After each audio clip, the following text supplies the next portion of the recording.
ऐका ना, मी आता एवढ्या जणांचे स्वयंपाक बनवू शकत नाही.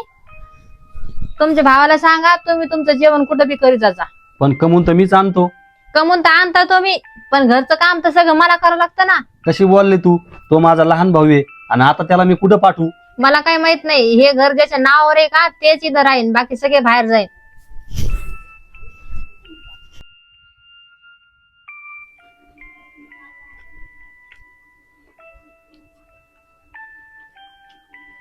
भैया, मी पण आता लय मोठा झालो.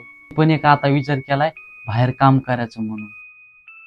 मी पण आता ठरवलंय घर बांधायचं. अरे वा, मला माहितीच नाही तू कवाशिक मोठा झाला म्हणून. बरं ते जाऊ दे, सकाळपासून काही खाल्लं का नाही? चल आपण जेवण करू.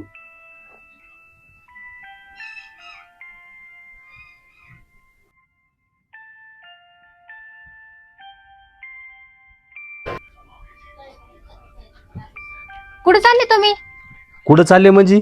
तू तर आता म्हणली ना, ज्याच्या नावावर घर आहे त्याने इथं राहायचं, ज्याच्या नावावर घर नाही त्यांनी बाहेर जायचं. मग चाललो बाहेर. काय? काय म्हणजे काय? हे तर भैयाच्या नावावर घर आहे. तुला आणि मला बाहेर जावं लागेल. भैयाच्या नावावर घर आहे? हा, भैयाच्या नावावर घर आहे. जेव्हा आई वडील होते ना, तेव्हा ते म्हणायचे हे घर तुझ्या नावावर कर. मी तर मोठा आहे, मी तर कवा कमवून खाऊ शकतो. पण लहान भैयाचं काय? तो लहान आहे आणि त्याला बाहेरचं काय माहित नाही. आणि मी मोठा आहे, त्याच्या नावावर घर आहे, त्याच्यामुळे आपल्याला बाहेर जावं लागेल. खरंच?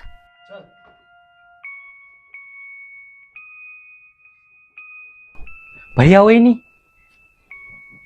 कुठं चालले तुम्ही? मग अशी तुझी वहिनी म्हणली होती ज्याच्या नावावर घर आहे ते इथंच थांबायचं. मग घर तर तुझ्या नावावर आहे. मग चाललो आम्ही बाहेर. भैया, वहिनी तर आईसारखी असती. वहिनीच्या बोलण्याचा राग नाही येत मला. पण तुम्ही जर गेले ना, हे घर सुनं सुनं वाटन. भैया सॉरी बर का, मला नव्हतं माहिती तुम्ही आमचा एवढा मान राखता म्हणून. पण याच्यानंतर गलती अशी कधीच नाही होणार. पण वहिनी, तुम्ही मला लय जीव लावतात. पण तुमचा हक्क आहे मला बोलायचा आणि मला राग नाही येणार.